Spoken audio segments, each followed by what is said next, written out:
Bonjour à tous, bonjour à vous, bienvenue sur votre antenne, bienvenue sur Equinox Télévision, bienvenue dans 10-12 le Zénith, mesdames et messieurs. Et surtout, merci encore de nous accueillir véritablement chez vous ce matin. Que se passe-t-il exactement au sein du Rassemblement démocratique du peuple camerounais, avec l'exclusion d'ailleurs qui a été rendue publique du professeur Charlemagne Messanga Nyamding aujourd'hui? Comment comprendre ce coup incroyable pour l'homme reconnu comme étant biaïste, mais surtout, comment comprendre la décision de la commission ad hoc ayant siégé en fin de semaine dernière sur le cas de ce qu'on pourrait qualifier de dissident au sein du parti. Pascal Messanga Nyamding, aujourd'hui, a-t-il été réellement vomi? Ce document a-t-il véritablement été signé par Paul Biya lui-même? Le chef de l'État est-il au courant et accepte-t-il l'exclusion du professeur Pascal Charlemagne Messanga Nyamding? La question mérite d'être posée et depuis ce matin, ça fait parler plus d'un sur la toile. Le document circule allègrement. Autre fait, et pas de moindre, naturellement, ce matin, Fridolin Kay, reconnu comme étant d'ailleurs enseignant lui aussi, docteur entre autres, s'adresse au professeur Jacques Famendongo à travers une communication sur Facebook et l'attaque en même temps sur une attitude, dit-elle, de corruption. Il estime qu'il n'a pas demandé de l'argent au professeur Jacques Famendongo qui, selon bien sûr l'auteur de ce poste, l'aurait posé de l'argent dans le compte de ces derniers. Que se passe-t-il finalement entre les enseignants du supérieur et surtout ceux qui seraient annoncés comme étant une grève qui se prépare de ce côté? La question aussi mérite d'être posée. Mais surtout, on a envie de savoir qu'est-ce qui s'est passé véritablement à Bafia il y a quelques jours seulement, parlons du 8 avril dernier, une dame qui a eu la vie sauve grâce à un moment donné aux interventions des populations, car un policier a choisi simplement de tirer sur cette dernière qui visiblement était dans un débit de boisson, bien connu sous le nom de Ama Gayama Marie. Et le policier en question s'appelle Bitomo, bien connu bien sûr dans Bafia aujourd'hui. Et d'ailleurs, il revient pour le dire, naguer bien évidemment la victime. Ça fait débat et on se pose la question, quel est le rôle de la police aujourd'hui? Peut-être pour mieux sortir, Jules Doré donc d'ailleurs a fait une déclaration il y a quelques jours seulement sur les antennes de la chaîne à Capitaux Public, revenant sur la question des cure-dents au Cameroun. A-t-il déclaré, le Cameroun en 2022 a exporté les cure-dents à hauteur de 5 milliards de francs CFA. À importer, merci, à importer, je vous en prie. 2020, d'accord. Et que aujourd'hui le Cameroun prend justement la peine de produire le cure-dent sur place. 2020, 5 milliards, le montant peut sembler être stupide, mais il faut en parler de toutes les façons, madame, monsieur. Merci à vous. On l'a entendu déjà, de prime abord, de Nabrice Kamgan, qui a fait son entrée, voilà, de façon éclair quand même, là-dessus. Bonjour Donald Brice et bienvenue ce matin dans votre programme. Bonjour Michel Gachou, bonjour à nos téléspectateurs. Nous avons eu il y a quelques minutes le professeur Charlemagne Messanga Nyamding au téléphone. Il dit qu'il n'a pas encore été notifié de ces décisions d'exclusion qui circulent sur la toile, même s'il croit que c'est une décision qui est authentique. Il parle de criminalité politique en commentant cette décision. Il annonce qu'il va saisir le chef de l'État d'un recours puisque la décision a été signée. Elle est théoriquement signée par le chef de l'État, le président national du RDPC. Il annonce qu'il va le saisir après cette décision qu'il considère comme étant illégale, puisque pour lui, c'est le président national du RDPC qui doit présider le conseil disciplinaire et qui a qualité pour exclure les militants du parti. Cela est tout à fait évidemment discutable au regard des textes du RDPC que nous avons parcourus. On aura l'occasion d'y revenir. Merci bien, Donald Brice Kamgan. À votre côté également, c'est Pamela Fomen. Bonjour, Pamela Fomen. Bonjour Michel, bonjour. Ce matin, je vais particulièrement m'adresser à nos mamans, à nos jeunes femmes, à nos épouses, voilà, qui nous regardent. Ce matin... Enfin, nos mamans, nos épouses à nous, les enfants. Oui, d'accord. Voilà. Vos épouses, nos mamans, nos grandes sœurs et bien d'autres. Alors, ce que je vais dire ce matin, ne restez pas dans un mariage où votre vie en dépend. Vous trouverez le prétexte de dire qu'au nom de l'amour, mais je vous promets qu'au nom de cet amour, vous allez mourir et votre mari va se remarier. Au nom de cet amour, vos enfants en souffriront.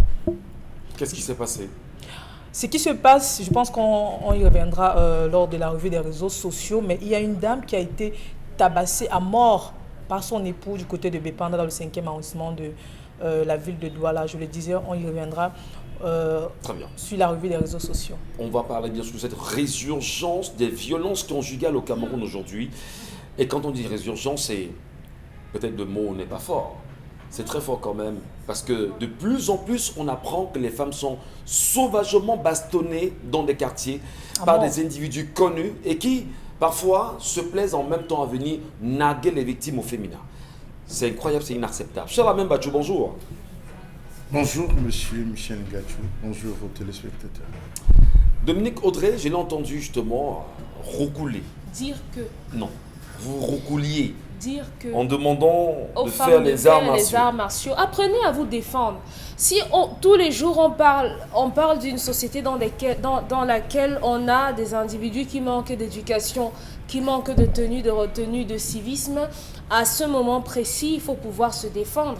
Tous les jours, on ne peut pas dire aux hommes que un homme fort n'est pas celui qui tape sur sa femme. Ce n'est pas ça la force d'un homme. On n'est pas un homme parce qu'on sert bien les coups de poing ou qu'on maîtrise les chandelles ou bien qu'on sait donner les savates. À ce moment précis, si vous voulez vous comporter comme un animal, allons en brousse. Très bien. Donc, chère dame, mettez-vous aux arts martiaux. Ben, ça, c'est justement la formule. Vous allez bestialiser. C'est une formule de Dominique Audrey. Vous allez On va- bestialiser la société. Vous Voilà, entendez ce que vous dites? Permettez. Donc, on tape les femmes, on tue. Ce n'est pas non, bestial. non, non. Mais au moment où on leur demande de se protéger, d'apprendre à se Dominique, défendre, on on parle de On aura bestialité. Il y a autre chose à l'occasion de faire. s'étendre Il y a autre sur chose. la On question. devient des sauvages. Non, Oui. on peut pas vous laisser le dire, Dominique. N'est-ce pas? On ne peut pas vous laisser le dire. Qu'est-ce On ne que peut vous pas, vous on ne peut pas m'empêchez de dire, dire quoi? on ne peut pas dire qu'on devient tous des sauvages. Non. On a une société dans Ouais. laquelle nous vivons Uh-huh. et qui est encadrée par un parapluie. Ce sont les lois. Alors maintenant, Allez les lois, dire les ça lois à la sont mère certes- de les la lois femme certes qui est sont les morte. lois, mais il y a également des lois morales, des lois sociétales. On en parlera tout à l'heure, Dominique Audrey. Et maintenant, quel type d'art martial les femmes devraient Judo, faire? karaté, On en tai chi. parlera. Messieurs, on en parle. Merci à vous, mesdames. Merci à vous, messieurs. Installez-vous confortablement. Et vous le savez, c'est Dominique Audrey. Comme chaque matin, elle a des faits, des histoires, des choses incroyables.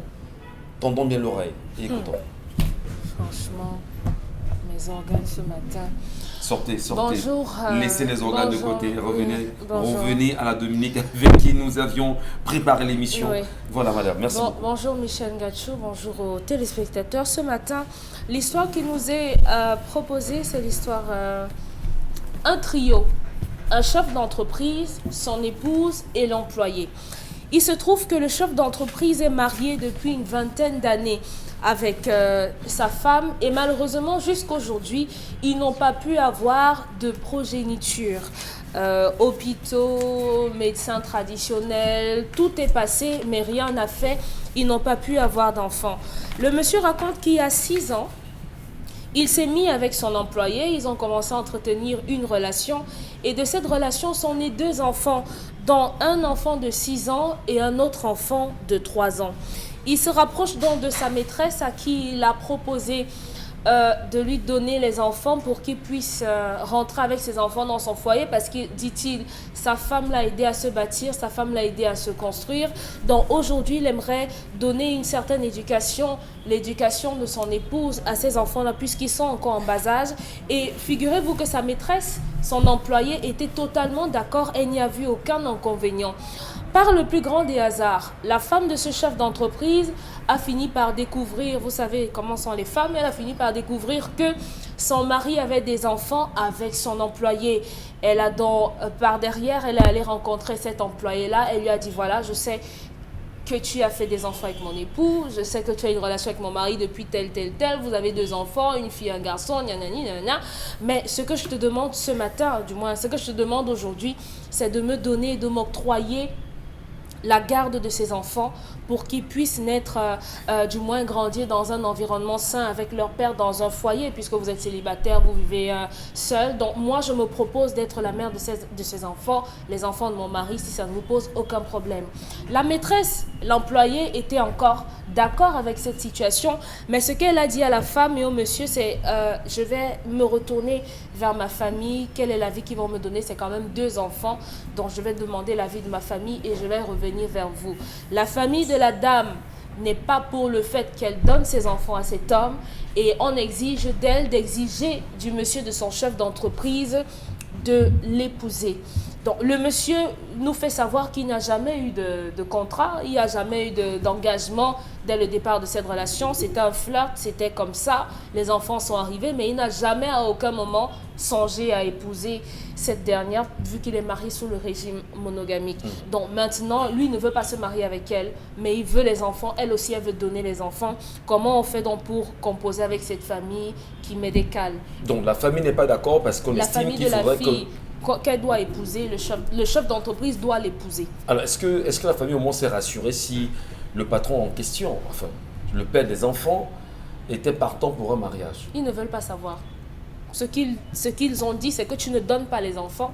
Et si jamais tu donnes les enfants, nous on te renie, on te tourne définitivement le dos. Ouais. Donc on a une femme qui est en ballottage entre sa famille et son désir de construire sa vie, sa propre vie à elle, parce Ouais. qu'elle se dit, il faudrait que je laisse ces enfants pour pouvoir me poser dans ma propre vie. Absolument. Comme le chef d'entreprise. Merci beaucoup Dominique Audrey. Et on va déjà saluer toutes les mamans, toutes les femmes qui ont cette compréhension en se disant, mon mari a fait un enfant dehors, je vais chercher l'enfant que mon mari a fait à l'extérieur, le ramener à la maison afin de lui donner l'éducation qui va avec notre maison. Et saluer également ces mamans qui ne trouvent quelquefois pas de soucis à donner les enfants au père dans certaines mesures. Ouais. Mais comment comprendre surtout l'attitude de la famille ici qui impose un mariage à cette dernière qui visiblement n'est pas Elle n'est pas... très partante? Non. Voilà. Mais c'est la question surtout des influences dans les familles qui nous intéresse ce matin, Donna Briska. Moi, je commence avec vous. Comment des familles peuvent-elles avoir autant d'influence dans des vies? Si on s'en tient à l'histoire de ce matin, que peut la fille face aux attentes de sa famille, mais surtout aux attentes du père des enfants? Pour moi, il y a 3 problèmes que cette affaire pose. Le premier, je vois une tentative d'extorsion de l'affection. C'est-à-dire que la maîtresse essaie de faire en sorte que l'homme, même s'il ne l'aime pas, l'épouse. Opportunisme, d'accord, mais il faut au moins que la personne qui est en face soit consentante. Ce n'est pas le cas ici, puisque lui, il n'est pas disposé à épouser sa maîtresse, avec qui, de toutes les façons, il n'avait aucun contrat, aucun engagement pris. Elle ne veut pas non plus justement être mariée avec le patron en question. C'est ce qu'il dit. Et sa famille souhaite que... C'est la famille de Mais la fille elle dit qui... que c'est sa famille qui demande qu'il l'épouse. Vous voyez que c'est une relation, une tentative, comme je disais, d'extorsion de l'affection. Comme Quelqu'un qui n'a pas de sentiment pour vous, mais avec qui vous n'avez pas également grand-chose comme sentiment. En tout cas, ça pourrait parler jusqu'au mariage si on s'en tient à ce que les deux affichent, mais la famille insiste, mordicus, que les deux doivent être ensemble. Non. On fait des enfants sans sentiment? Oui, c'est possible. Il y a des gens qui se font Jusqu'à 2 plaisir. enfants? Oui, il y en a qui se font plaisir. Lui, il a affaire à une femme qui n'arrive pas à procréer. Il prendrait plaisir à se mettre avec, même pour un soir, avec une femme qui lui donne des enfants. J'essaie de mettre dans la psychologie de cet homme qui, pendant 20 ans, a cherché des enfants sans trouver. Attendez, je reprends. Bon, vous allez poursuivre. On fait des enfants avec une femme, d'accord. Première fois que c'est un accident, ok. On en fait un deuxième. On dit qu'il n'y a pas de sentiment ici. Est-ce qu'à un moment donné, vous n'êtes pas attiré? Est-ce que vous ne vous dites pas, bon, elle m'a fait 2 enfants, c'est parce que je sens qu'il y a de l'aversion vis-à-vis d'elle que je vais l'accompagner? Il n'y a pas de sentiment? On peut le dire, on peut l'affirmer comme ça? Entre être attiré et avoir l'intention de construire une relation pérenne, sérieuse, sincère, sur le temps, solide, il y a un océan. D'accord. Donc, je dis, cet homme, manifestement, a pris plaisir à faire des enfants avec une femme. avec qui manifestement il n'a pas d'intention. Et on ne peut pas forcer un homme de prendre une femme pour épouse. Elle va vivre le calvaire, la misère de toute sa vie. Et ce ne serait pas dans l'intérêt ni de sa famille, ni d'elle-même, ni de la société. On aura toujours des gens qui sont frustrés, qui insultent les gens en route, qui tabassent des enfants, et ainsi de suite. Ça, c'est la première chose. La deuxième chose je vois également la rétention sans droit de la progéniture. Parce qu'il me semble que le Code civil camerounais prévoit que lorsque un homme marié a fait des enfants dehors, ces enfants-là doivent revenir dans son foyer. Ces enfants-là lui appartiennent à lui et ses enfants. Même si évidemment la mère de l'enfant, la maîtresse, peut également rencontrer les enfants. Si les enfants souhaitent rencontrer leur mère, ils ont également le droit de le faire. Donc sur ce plan-là, au plan de la loi, si on applique strictement la loi, elle devrait pouvoir laisser ses enfants retourner chez leur père. La troisième chose, c'est la gestion de l'infertilité. C'est un couple qui a pendant longtemps cherché les enfants sans en trouver. Comment est-ce qu'on gère cela? Est-ce que la meilleure chose à faire, c'est d'initier une relation dans le dos de son ou de sa partenaire? Les réponses à cette question sont assez complexes. Voilà. Mais en tout cas, les réponses à cette question sont assez complexes. S'agissant de la gestion de l'infertilité. Oui, d'accord. On s'est rendu compte d'ailleurs, c'est pas aujourd'hui. L'homme a un souci. Il a fait ses enfants dans le dos de sa femme sans lui dire. Et ce qui est quand même curieux ici, c'est que les deux personnes se rendent compte. Enfin, la femme s'est rendue compte. Le mari n'a même pas pris la peine de lui en parler. Donna Brice, vous comprenez cette attitude-là? Oui. C'est-à-dire que le mari n'a pas pris le temps de parler à sa femme, et la femme également s'est rendue compte, n'a pas fait évocation de son mari, et tous les deux essaient de leur façon de ramener les enfants au sein de leur foyer. Est-ce que c'est peut-être pas l'occasion de se dire, bon d'accord, chérie, je me rends compte que tu l'as fait, je dis pour la femme, et que l'homme dit oui, effectivement, je l'ai fait, et je tente justement de ramener les enfants à un autre niveau. Est-ce que ce ne sera pas plus facile que les deux se mettent en face de la dame, je veux dire de la maîtresse entre guillemets, et de mieux la convaincre avec des arguments plus solides? En matière d'infertilité, justement, l'une des choses les plus difficiles à gérer, c'est le consentement de l'autre. Lorsqu'on a fini de parcourir les hôpitaux, c'est-à-dire la médecine moderne, ensuite la médecine traditionnelle et tout ce que vous avez comme gris-gris et marabout, et qu'on n'a pas de solution, la chose la plus difficile, souvent, justement, c'est d'avoir le consentement de l'autre sur la mesure, finalement, avoir une mère porteuse, une relation dans le dos de l'autre. Je pense que la meilleure chose à faire, effectivement, c'est de prendre l'avis de l'autre. Absolument. Et d'avoir une position de compréhension et de trouver finalement un consensus pour que la partenaire ou le partenaire ne se sente pas trahi. Quel commentaire vous faites à ça ce matin, Pamela Fomen? Il y a lieu ici de comprendre en fait l'attitude de la famille de la femme, je parle de la fille entre guillemets maîtresse, qui impose un mariage à cette dernière. Il faut obéir à sa famille. Chez nous en Afrique, on sait qu'il faut le faire. Mais est-ce qu'il n'y a pas une attitude qui pourrait permettre à cette fille, que recherche même la famille en imposant à cette fille d'épouser absolument le père des enfants, à votre avis? Je pense ce matin que cette fille qui est maîtresse n'a pas dit la vérité à sa famille au départ. Parce que, comme quoi, l'homme est d'abord marié légalement. Lorsque l'homme vient vers elle, ne lui fait pas de promesse de mariage. J'imagine qu'elle connaît le problème de ce monsieur dans son couple. C'est-à-dire qu'il est dehors parce qu'il recherche de l'enfant. La jeune fille qui est maîtresse ne dit pas à sa famille et ça laisse croire à sa famille que l'homme a tout simplement exploité leur fille pour lui faire des enfants. Pourtant, elle, la fille, au milieu de cette affaire, elle sait exactement que l'homme, ou alors mon patron est venu vers moi parce qu'il voulait des enfants. Et c'est ce qui a été fait. C'est un accord peut-être? Peut-être l'histoire n'a pas révélé.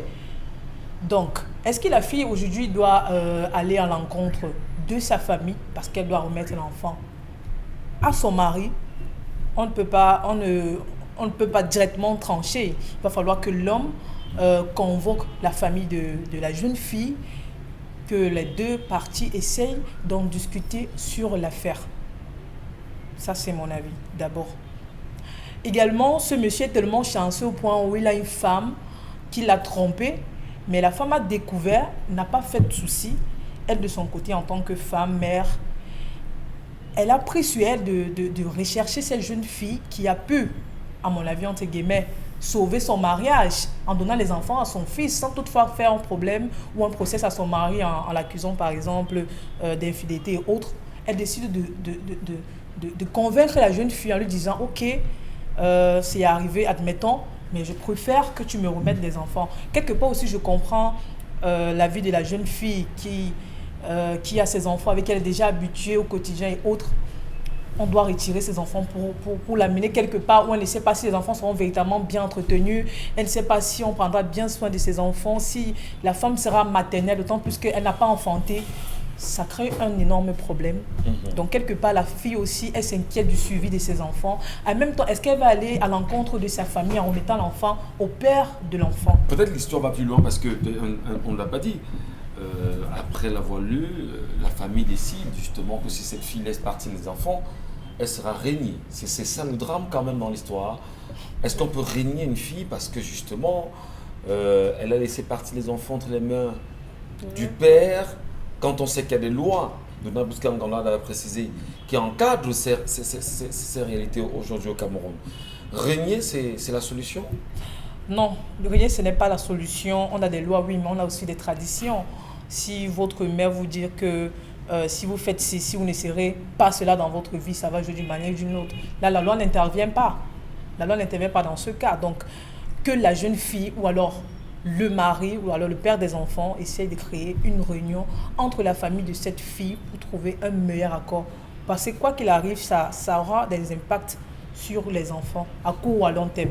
Est-ce qu'à un moment donné, la famille également qui pense que non, il ne faudrait pas laisser les enfants, ne serait pas dans une inquiétude? Inquiétude, bon d'accord, on sait comment ça se passe en Afrique, on ne meurt pas pour rien, on n'a pas de l'argent pour rien, on ne vit pas à l'aise pour rien. Je dis ça comme ça. Est-ce qu'à un moment donné, cette famille n'est pas dans des inquiétudes pareilles, en se disant, bon d'accord, moi, l'enfant est sorti du ventre de notre fille, est-ce qu'on est conscient que l'enfant pourra partir là-bas et revenir sain et sauf? Est-ce que ces inquiétudes également ne peuvent pas planer sans cette famille, à votre avis? Naturellement, il y aura des inquiétudes, mais après, il faut se dire que l'enfant va chez son père. Je ne vois pas un père en train de vouloir faire souffrir son enfant. S'il arrive quelque chose à cet enfant, peut-être on dira que c'est la femme de ce monsieur, la mère viendra dire qu'au départ, je t'ai prévenu de ne pas envoyer les enfants chez cet homme, mais tu t'es entêté en les envoyant. Quoi qu'il arrive à ces enfants, ce monsieur sera toujours responsable et la jeune fille sera interpellée et les parents vont toujours lui rappeler les propos qu'on lui avait dit au départ, comme quoi de ne pas envoyer l'enfant chez le père de l'enfant parce qu'on ne sait pas dans les conditions est-ce que l'enfant va vivre par exemple. Si l'enfant est malade, on va dire bon peut-être c'est la mère qui a pratiqué sur l'enfant, pourtant l'enfant pouvait avoir la même maladie étant chez sa mère et ça devait passer inaperçu, mais le fait que l'enfant soit du côté de son père, on va s'imaginer mille et une choses et forcément on va accuser la jeune dame. Charlemagne Battu, je voudrais bien comprendre. Est-ce qu'il y a une crainte justement dans cette situation, à la fois pour les enfants, beaucoup plus parce que c'est les enfants qu'il faut sauver dans cette histoire. Est-ce qu'il y a une crainte de la famille, je veux dire, venant de la famille, de la mère des enfants, à l'endroit de la famille qui doit accueillir ses enfants? Est-ce qu'il y a également un mal à donner l'enfant, bien sûr, au géniteur? Alors, je crois que ici, la femme, l'employé, la fille d'une famille savait que l'homme qui venait vers elle était à la recherche d'une mère porteuse. Il n'était pas à la recherche d'une femme, il n'était pas à la recherche d'une épouse, il recherchait une mère. J'emploie l'expression des occidentalisés. Il avait besoin, pour faire simple comme chez les Bantous, d'enfants. Lorsque le premier enfant est né, qu'est-ce qu'ils ont discuté? Pourquoi lorsque le premier enfant est né, il n'a pas entouré cette naissance en disant comme nous faisons cet enfant, c'est stop, parce que je n'ai pas d'avenir, je n'ai pas de lendemain avec toi, je préfère qu'on arrête à ce niveau. qu'est-ce qui l'a disposé à faire 2-3 enfants? On est à 2 là. 2 enfants. Ça suppose qu'elle ne s'est plus dans le confort. Elle ne s'est plus dans le confort que donnait cette relation, qu'offrait cette relation. Elle s'est mise dans un confort total, oubliant que quelle est l'information que cette femme a donnée à sa famille? A-t-elle dit à sa famille qu'elle sortait avec un homme marié qui ne parvenait pas à avoir des enfants avec sa femme? A-t-elle dit, question, à sa famille que les 3 qu'on fait, il n'y a pas de lendemain? Non. Au contraire, elle n'a fait que présenter l'homme. Parce que si la famille savait un tant soit peu qu'elle était avec un homme marié, on n'aurait pas dit « épouse-moi ». La fille a menti. Elle a menti à sa propre famille en disant que je suis avec le gars là comme ça, on est là, on s'observe et tout, c'est le patron d'entreprise. Donc la famille n'est pas au courant. Si la famille savait, on n'allait pas dire épouse-moi. Donc à ce niveau, la fille est responsable de sa propre turpitude. Aujourd'hui, la famille sait que l'homme en question a une femme et est marié sous le régime monogamique. Si elle insiste à un moment donné, c'est quoi l'intérêt? La femme de l'homme s'étant rendu compte qu'elle était dans ce foyer, et je salue cet homme, c'est un bantou, je le salue à ce niveau, pas au niveau de ce qui a été dit précédemment, je le salue à ce niveau parce qu'il a gardé une femme qui ne parvenait pas à donner vie pendant 20 ans. C'est dire que chez les bantous, l'important avec la femme n'est pas forcément, comme les gens le croient, la descendance. Non, on a des façons de gérer. Donc cette femme a pris sur elle d'aller rencontrer l'autre femme en lui disant « Je sais que tu as des enfants.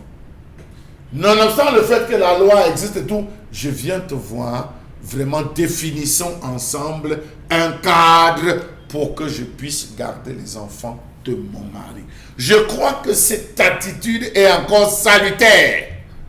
Cette femme aurait dit « Ok, je te laisse, je commence dans un premier temps, je garde les enfants la semaine, le week-end, je te donne les enfants. Je donne les enfants à mon mari, mais je souhaiterais qu'il y ait des charges, je souhaiterais qu'il y ait ci, je souhaiterais qu'il y ait engagement, que s'il y a ceci et cela, que je sois informé. Dans le cas où l'enfant est malade, avant que vous ne gérez, que je sois, on définit le cadre. Elle décide de s'opposer, ou peut-être de dire oui, mais je vais rencontrer les membres de ma famille. Quel membre de sa famille a-t-elle rencontré? Autre point d'interrogation. Qu'est-ce qu'elle a dit? Deuxième point d'interrogation. La famille qui se retrouve à défendre.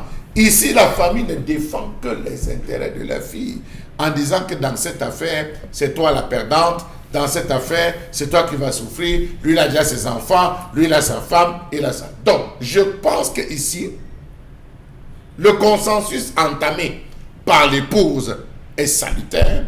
La femme devrait plutôt organiser une assise avec le chef de famille afin qu'on en définisse. La femme, l'épouse en fait. Non, la maîtresse, entre guillemets. Afin qu'on définisse le contour.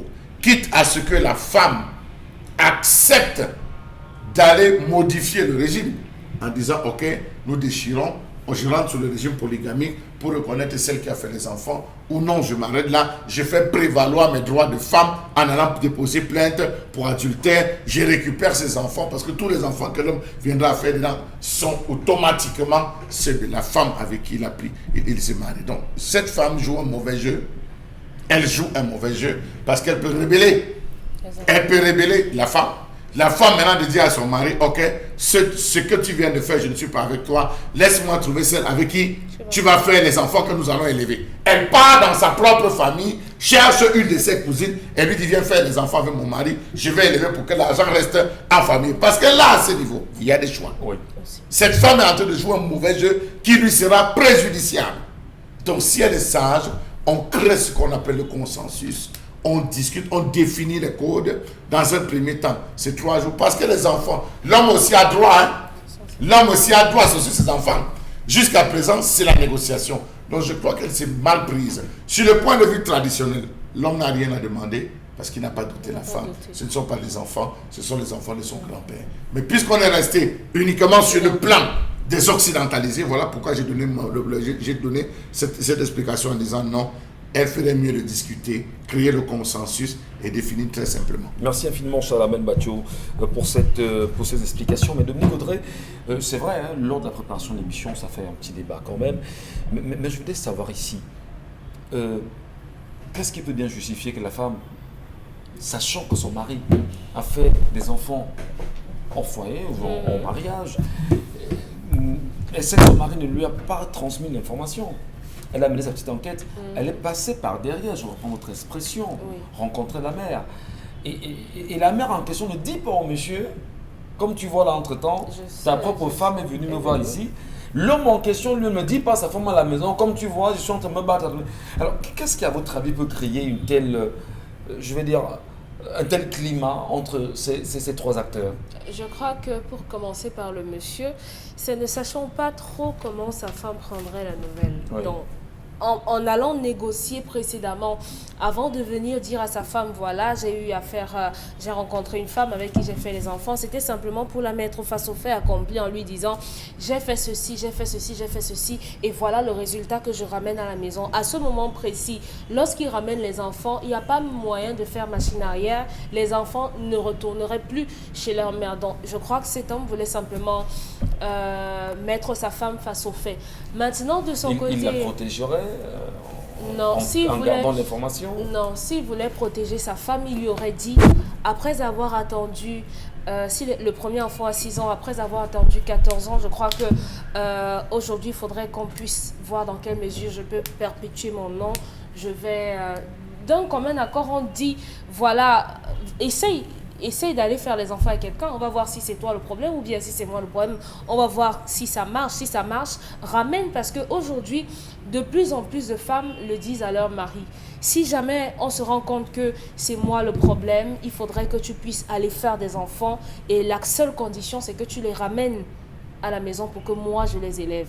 Lorsqu'une femme le dit, généralement, c'est pour s'assurer que son mari n'entretiendra plus de relation avec la mère des enfants. Donc, on a la sensation, quand on est une femme, qu'à le dire, on pourra contrôler le mari. Donc, je crois que cette femme, en passant par derrière, elle a voulu prendre les enfants et mettre un terme aussi à la relation entre son mari et son employé. Il n'y a rien de malsain. Je crois que à 20 ans de mariage, si elle s'est mariée à 25 ans, elle doit avoir 45 ans. Donc, elle a une certaine maturité qui fait qu'elle a pris les choses sportivement. Et en même temps, lorsque on est avec un homme ou on est avec une femme et qu'on ne peut pas lui donner de progéniture, il faut faire profil bas. Il faut être humain et comprendre que la personne en face peut avoir certains besoins. Si on n'est pas à même de pouvoir combler ce besoin, on n'a pas le droit d'empêcher à la personne en face de trouver le moyen de combler ce besoin-là. Et je crois que c'est à ce moment que pourra intervenir la polygamie. Est-ce que c'est des choses faciles, sans me couper? Est-ce que c'est des données que les femmes actuelles valident facilement? Non, elles ne valident pas. Non seulement elles ne valident pas, mais parfois elles vont très loin. Elles simulent des grossesses parce que on le vit au quotidien. Elle va avoir de faux ventres, elle va voler des bébés qu'elles vont ramener au mari en disant voilà, je suis allée chez ma mère, comme je t'avais dit, j'ai une grossesse compliquée, voilà le bébé que j'ai ramené, notre enfant. Donc elle va procéder par un vol, ou elle va aller adopter, ou elle va justement parce qu'on n'arrive pas à intégrer, on n'arrive pas à comprendre que le partenaire, l'homme ou la femme peut aller voir ailleurs justement pour pouvoir ramener un certain équilibre. Parce que les femmes doivent comprendre que si votre époux vous a donné un certain moratoire, un certain temps, ou bien votre épouse vous a donné un certain temps, et que pendant ce temps, vous n'avez pas pu lui donner des enfants, il a besoin ou elle a besoin d'un certain équilibre. C'est pour ça qu'il y a des hommes qui ont envoyé leur histoire en disant « Oui, ma femme a fait des enfants, je suis conscient que ma femme est allée faire des enfants avec quelqu'un d'autre parce que moi, je ne pouvais pas le faire. » Donc, si les hommes ont la facilité de pouvoir accepter cet état des choses, les femmes aussi devraient pouvoir travailler dessus. Donc ici, je suis d'accord avec Charles Amel qui dit qu'il faudrait qu'on aille progressivement. Les enfants doivent apprendre à s'acclimater à la nouvelle maison de leur père parce que les enfants connaissent déjà leur père. Ils connaissent déjà leur père puisque papa vient, il est avec nous à la maison et tout. Donc, il faudrait qu'on s'adapte au nouvel environnement. Ça commence par les week-ends et tout, mais que cette femme, qu'elle laisse les enfants partir si elle n'a aucune intention avec le monsieur et qu'elle commence sa vie. En tout cas, on attend les avis des téléspectateurs qui nous regardent ce matin, des femmes surtout, des mamans en même temps. Si elles peuvent écrire, maman, mesdames, mes sœurs, écrivez au numéro qui s'affiche au bas de l'écran à l'instant. Envoyez-nous votre SMS. Ou si jamais vous êtes abonné à la page Equinox Télévision, allez bien sûr sur Facebook, parce que là-bas, nous sommes en live aussi. Et les commentaires défilent au fur et à mesure au bas de la page. On vous lira tout à l'heure.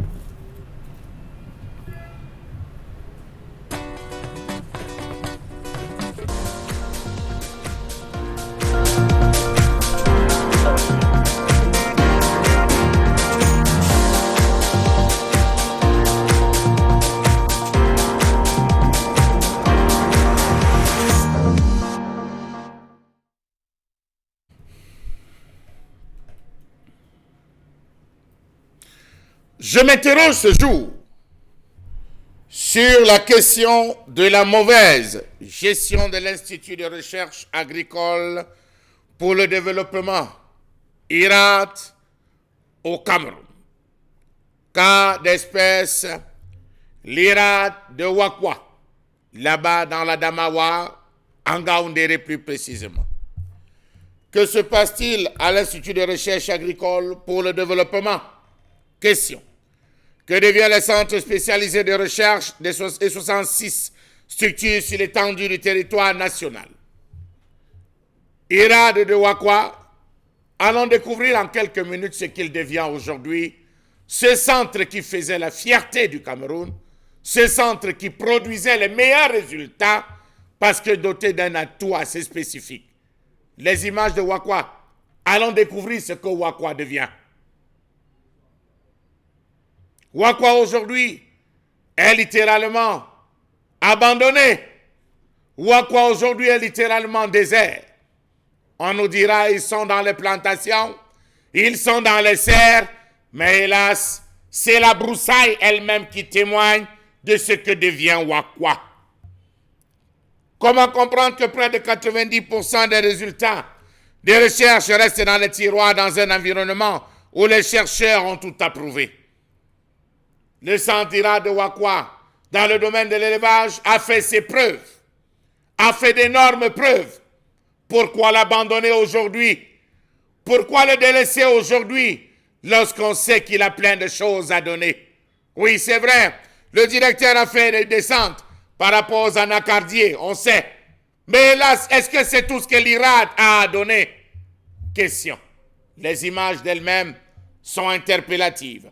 Le Cameroun se trouve dans une situation paradoxale. S'il dispose d'un système national de recherche structuré et diversifié, celui-ci est déséquilibré, dépendant de l'extérieur, faiblement orienté vers les besoins de développement du pays. Comment expliquer qu'ayant depuis son accession à l'indépendance, axé sa politique de développement économique sur l'agriculture, le Cameroun qui possède des sols fertiles, un milieu naturel et un climat diversifié lui permettant de réaliser presque tous les types de cultures, demeure largement dépendant sur tous les plans, avec un institut qu'on dit fort comme l'IRAD. Voilà l'IRAD. Comment comprendre qu'alors que l'État du Cameroun dit posséder ou procéder à la relance du secteur de l'agriculture, en mettant les bouchées doubles à l'IRAD, on continue d'importer massivement des produits qui peuvent être produits localement? Comment comprendre à ce jour que l'agriculture camerounaise soit sans filière structurée, sans système foncier assaini, sans assurance agricole, sans structure d'accompagnement performante, sans mesure d'incitation à la production? Que dire de l'actuelle politique d'importation des serres dans ce pays? Pour ceux qui ne le savent pas, nous sommes rentrés dans l'importation, ce qui devait être fait par l'IRAD, notamment du cas de Wakwa. Eh bien, on est rentré dans l'importation. On importera bientôt de l'eau, rassurez-vous. Que deviendra le Centre régional de recherche agricole de Wakwa, en Gaoundéré? Ce centre de recherche est chargé de la mise en œuvre des activités sur les bovins, la santé animale et la faune. Il assure également la conduite des recherches en vue de la diversification du potentiel de production agricole de cette zone dans les domaines des cultures annuelles et pérennes, des systèmes de production et des forêts, sol et environnement. Comment comprendre que l'Institut de recherche agricole pour le développement, institution administrative à public, et public autant pour moi, à statut scientifique et technique, soit abandonné dans cet état? Parcourons la loi de finances 2022 pour comprendre de quoi il est question dans cet abandon. La loi de finances 2022 nous a exposé davantage aux conséquences des chocs externes avec des organismes comme l'IRAD qu'on dit fort. Le gouvernement camerounais a fait beaucoup d'efforts en 2021 à travers la prise de deux dispositions majeures, que sont un cadre fiscal commun aménagé pour les secteurs de l'agriculture, de l'élevage et de la santé humaine et animale, et un cadre spécifique accordé à la production de la banane. Le cadre fiscal commun en question fait référence aux exonérations des droits et taxes de douane à l'importation. L'IRAD se met à petit feu, alors que l'on sait que pour les secteurs de l'agriculture et de l'élevage, il s'agit de l'exonération pour les constructions préfabriquées comme des serres destinées à l'agriculture et pour les semences améliorées. Comment comprendre que le gouvernement donne des incitations pour importer des serres, des semences, c'est-à-dire tout ce que les chercheurs camerounais de l'IRAD savent faire sur place au Cameroun, dans nos universités et instituts, et qu'on se retrouve à se lancer dans une succession d'importations de serres. C'est d'ailleurs en droite ligne avec cette logique que le ministre en charge de l'élevage a importé en grande pompe 100 porcs reproducteurs que l'on pouvait croiser dans nos laboratoires. Et d'ailleurs, les spécialistes ne sont pas allés de même ordre en disant que voilà les centres qui se meurent, nous avons un potentiel, pourquoi ne pas donner la possibilité à nos spécialistes des laboratoires de pouvoir croiser? Hélas que non, tout est tombé en ruine. Comment comprendre que les politiciens camerounais n'ont pas jugé utile en 2022 de financer nos laboratoires pour trouver des solutions locales à nos problèmes locaux? Ils ont choisi de dépenser notre argent pour importer des solutions palliatives et sans transfert de technologie. Pour la santé animale, la loi des finances prévoit une exonération pour les vaccins, les médicaments, les logiciels à usage médical. Or, l'on sait que le Cameroun traverse une crise de grippe aviaire depuis 2016. Les dégâts se chiffrent en centaines de milliards de francs CFA. Les biochimistes camerounais disent que l'on peut soigner la grippe aviaire là au niveau local, mais hélas, nos dirigeants nous disent qu'on peut importer. Pourtant, les laboratoires de l'IRAD sont dotés en tout, sont dotés en matériel, et à côté de cela, nous avons le LANAVET. Le LANAVET qui est censé appuyer. Voilà l'IRAD aujourd'hui qu'on a réduit à tout, sauf ce qu'il était à l'époque de l'IRA, Institut de recherche agronomique, et l'IEZ, Institut de recherche zoologique. Le gouvernement camerounais dit que la banane des multinationales fait notre fierté, alors que personne au Cameroun n'a le privilège de la consommer. Le cas du CARBAP, Centre africain de recherche sur la banane plantain, en est un cas. Aujourd'hui, on nous dit, mise en place des politiques. L'IRAD elle-même sort en nous disant, nous avons les moyens de notre politique, mais sur le terrain, la réalité est tout autre. Rappel des faits. 1970, mise sur pied de la recherche agricole au Cameroun à travers l'Institut de la recherche agronomique IRA. Institut de la recherche zootechnique, IEZ, qui ont bénéficié des dotations budgétaires importantes de la part de l'État avant la survenance de la crise économique de 87 et qui plus tard sera fusionné par décret du 12 mars 1996. 1990, à travers les lois sur les libertés, l'État du Cameroun avait proposé le renforcement des activités de vulgarisation et de recherche agricole. 2003, lancement du projet de relance de la riziculture dans la vallée du Logone et le démarrage du programme de relance de la filière plantain associé à l'IRAD. 2005, mise en place du programme d'appui à la filière maïs associé IRAD. 2008, le gouvernement camerounais s'est rendu compte de l'échec cuisant de son laxisme et déclencha un plan d'urgence d'accroissement de la production agricole. Le Cameroun face à la crise alimentaire qui avait véritablement secoué le pays. Le Cameroun se retrouve encore à mettre au devant l'IRAD, qui littéralement semble s'être détourné de ses missions, penser à autre chose, alors qu'en fond, on se retrouve à tout importer, importer les serres, importer les porcs, importer X, importer Y. La grippe aviaire est en train de détruire. On se demande finalement à quoi nous sert l'IRAD. Est-ce que l'IRAD joue encore véritablement son rôle? Ceux qui sont à Econa peuvent vous le dire. Ceux qui sont en Colbison pourront vous le dire. Ceux qui sont à Bambili pourront vous le dire. Ceux qui sont à Limbé, chacun pourra ouvrir la bouche pour vous dire quelque chose. Toujours est-il que les images de Wakwa ne sont pas différentes de ce qu'on voit, parce que vide, personnel, aller à la retraite, vétusté du matériel, et aussi, on va le dire, absence d'innovation. Recherche, quand il nous tient. Merci infiniment, Charles Lamel Bacchus. Ce matin, vous vous arrêtez bien évidemment sur la question de l'IRAD de Wakwa.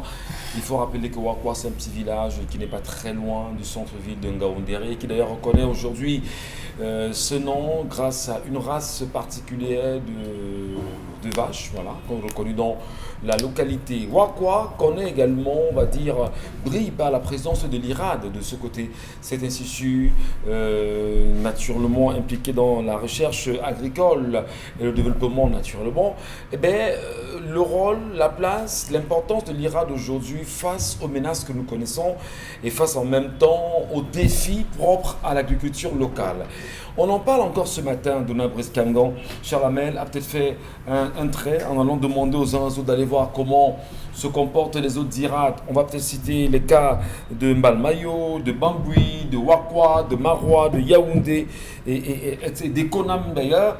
Est-ce que finalement aujourd'hui, l'Institut de recherche agricole et de développement est encore ou remplit encore ses missions qui lui sont assignées pour le bien du peuple camerounais et même pour la nation entière? L'IRAD, l'Institut de recherche agricole pour le développement, souffre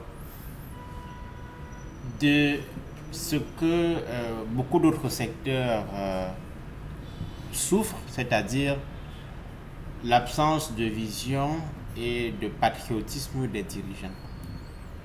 Je m'explique. Puisqu'il y a quelques éléments dans l'actualité, je rappelle que les États-Unis viennent d'annoncer qu'ils vont soutenir le Cameroun à hauteur de 17 milliards de francs CFA pour permettre d'éviter une crise alimentaire. Parce que vous savez que le gouvernement considère qu'on n'est pas encore en crise alimentaire, mais même s'il reconnaît par ailleurs que la menace est forte. Avant les États-Unis, la Banque mondiale a annoncé récemment que le Cameroun va être soutenu à hauteur de 60 milliards de francs CFA dans le cadre du projet contre la crise alimentaire, programme d'urgence contre la crise alimentaire. Alors, je convoque ces éléments pour vous dire que nous sommes dans un pays qui est gâté par la nature, que ce soit au plan de la fertilité des sols, que ce soit au plan des zones agroécologiques. Le Cameroun en a 5. Vous le savez. Mais c'est ce pays-là qui continue toujours à se faire injecter par les aides extérieures. Vous savez que l'une des faiblesses des aides extérieures dans tous les États, c'est que elles fragilisent votre indépendance, elles tuent les potentialités locales lorsqu'elles existent. Et pour notre cas, elles sont très importantes, comme je viens de vous le dire, notamment avec les terres et les zones agroécologiques. Au Cameroun, on peut cultiver presque tout, que ce soit du blé, du maïs, du riz, du sorgho, du soja, du mil. Et donc, c'est ce pays-là qui continue à importer, y compris ce qu'on ne devrait pas importer. L'IRAD, puisqu'on parle de lui, cet institut qui a 50 ans d'existence, est censé jouer un rôle important dans la recherche agricole et la mise à disposition des semences, et ainsi de suite. Sauf qu'à l'observation et d'après diverses données, l'IRAD est paralysé du fait d'un mauvais montage institutionnel. D'abord, ces importations, je reviens parce que en 2020, en octobre 2020, le ministère de l'élevage nous a présenté 164 vaches laitières. Vous vous souvenez de ces vaches venues de France, et avec un renfort incroyable de publicité sur les capacités de production, ainsi de suite. Sauf que le ministre lui-même a dit quelques jours que nous dépensons toujours 200 milliards de francs CFA pour importer du lait à l'étranger. Ça signifie que cette orientation gouvernementale n'est pas la bonne. Et puis, il faut toujours regarder également la qualité de ces animaux que nous importons à l'étranger. Ce sont des animaux clonés, comme on dit. C'est-à-dire quoi? Des animaux qu'on a modifiés au laboratoire et qui arrivent chez nous, vont mettre bas pendant 1-2 ans et ensuite vont plus mettre bas. Que ce soit les porcs, que ce soit les vaches, la plupart des experts que vous interrogez vous disent clairement cela. Ensuite, les produits sur le plan végétal, les variétés végétales que nous importons à l'étranger, cerises, poivres et tout ça, ne sont pas appropriées pour notre environnement. Vous savez que lorsqu'on fait la recherche est liée au contexte. C'est-à-dire quoi? Si vous expérimentez une variété de maïs en Balmayo, dans l'Union Esso, dans la région du centre, et ça marche bien, il n'est pas possible que vous l'expérimentiez à Andom, dans la région de l'Est, et que ça marche forcément. Alors, ce que les gens font au Cameroun, parce qu'ils veulent manger un peu d'argent, c'est qu'ils importent les variétés de Suisse, de France, d'Allemagne pour le Cameroun, alors que ces produits-là ont marché dans un contexte particulier, un environnement climatique particulier, sur une terre particulière. Absolument. Alors que dans notre contexte, le climat peut être différent, Alors, la terre peut être différente. Fondamentalement, ça veut dire aujourd'hui que l'IRAD, au-delà de Wakwa, qui est une illustration et une fixation sur laquelle Charles Abel a travaillé, l'IRAD n'est plus dans ses missions et l'IRAD ne sert plus véritablement le peuple camerounais aujourd'hui face aux défis qui sont les nôtres en matière de nutrition nationale. L'IRAD souffre des micmacs des ministres, des opérateurs économiques qui sont des complices de ces ministres-là. L'IRAD souffre également d'un mauvais montage institutionnel. Je devais y arriver tout à l'heure. D'abord, pour finir sur les micmacs dont je parlais. L'IRAD a par exemple mené des études qui montrent que il est possible de cultiver le blé dans toutes les régions du Cameroun. L'IRAD a d'ailleurs fait l'expérimentation sur 236 champs d'essais où on pouvait cultiver le blé. Je prends le blé parce que vous savez qu'on est en crise dans ce secteur-là, à raison de la crise ukrainienne, la guerre entre la Russie et l'Ukraine. Alors que nous avons la possibilité de cultiver le blé au Cameroun, on n'a jamais cru bon de vulgariser les résultats de ces recherches et d'expérimenter ce que l'IRAD a permis de pouvoir expérimenter. Enfin, sur le montage institutionnel, vous savez que sur le plan institutionnel, l'IRAD dépend du ministère de la Recherche scientifique et de l'Innovation. Absolument. Et donc, n'a pas dans ses missions la vulgarisation des variétés qui sont produites ou alors la multiplication de ces variétés-là. L'IRAD est un laboratoire, mène des études, des recherches et vous dit, j'ai découvert qu'il est possible de cultiver, je dis n'importe quoi, des escargots dans la région de l'extrême nord. C'est au gouvernement, notamment pour ce cas-ci, au ministère de l'Agriculture, de se saisir de ces variétés-là, de les multiplier et d'organiser les producteurs pour qu'ils se saisissent de ces variétés et les produisent. D'accord. Sauf que dans le montage actuel, l'IRAD n'a pas les moyens pour démultiplier et pour vulgariser les résultats de la recherche. On va marquer une pause, je vous en prie, madame, monsieur. On va se retrouver dans une prochaine minute.